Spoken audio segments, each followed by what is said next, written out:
মহাকুম্ভ আমি নাইবা বললাম, ওটা এখন মৃত্যু কুম্ভ হয়ে গেছে।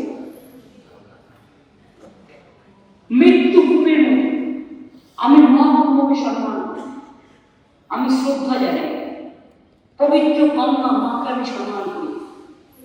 কিন্তু প্ল্যানিং না করে এত হাইট তুলে এত লোকের মৃত্যু বললেন 30 জন, কথাটা কি সঠিক? কত ডেড বডি বসে দিয়েছেন নদীতে? কত হাজার হাজার। আবার আগুন লেগেছে।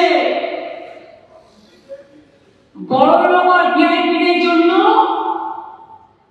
লক্ষ টাকার ক্যাব, আর গরিব লোকেদের, সাধারণ লোকেদের জন্য লাইনে দাঁড়ান 15 ঘন্টা 20 ঘন্টা দাঁড়িয়ে, যদি একটা মাদুরেও বসে 2000 টাকা। এক কাপ লাল চাও 500 থেকে 2000 টাকা। তারা যে জায়গাটা গিয়ে স্নান করবে সেটা আলাদা, ভিআইপিদের স্নানের জায়গাটা আলাদা। আর সেই জলটা আপনারা দূষিত করেছেন, বিষাক্ত করেছেন মহাকুম্ভের পবিত্র জায়গাটা। সব জায়গায় হাত তুলে দিয়েছে। সে একবার হয়েছিল না, গণেশ দুধ খাচ্ছে, সব ওখানে স্নান করো, নাহলে পবিত্র হবে না।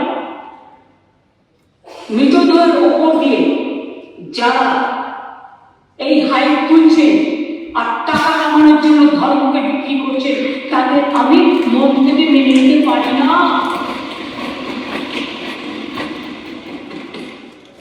একটা বড় অনুষ্ঠানের স্ট্যাম্পেড হতেই পারে, কিন্তু তার জন্য প্ল্যানিং করতে হবে।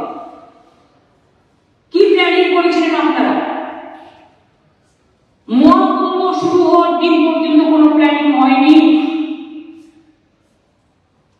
ইভেন এখনো আমি দেখছি আসানসোল থেকে শুরু করে বিহারের লোকেরা ঘুরছেন, আসানসোলের লোকেরা ঘুরছেন, বিভিন্ন জায়গার লোকেরা ঘুরছেন, আর বলছেন জনসব বিনা পয়সা করে দেবো, ফ্রিতে ট্রেন দিচ্ছে।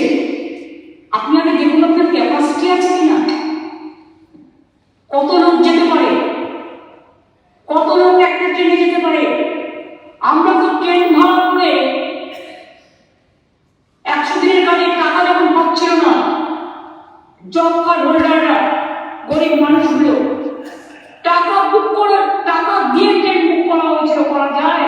আমরা মিনিস্টার ছিলাম, আমি চ্যালেঞ্জ করে বলছি, আপনারা টাকা নিয়েও পরে টাকা ফেরত দিয়ে বললেন দেওয়া যাবে না।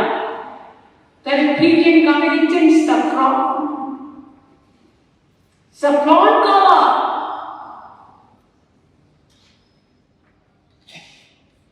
এত হাইট তুলতে গেলেন কেন? এইসব সিরিয়াস প্রোগ্রামে তো হাইট তুলতে গেলেন। ফার্স্ট দেখতে হয় ক্যাপাসিটি আছে কিনা, প্ল্যানিংটা ভালো করে করতে হয়। রেল স্ট্যাম্পেডে তো অনেক মানুষ মারা গেছে, অনেকে আহত হয়েছে, কিন্তু তা সত্ত্বেও আমরা খুব সফট লাইনে বলেছি।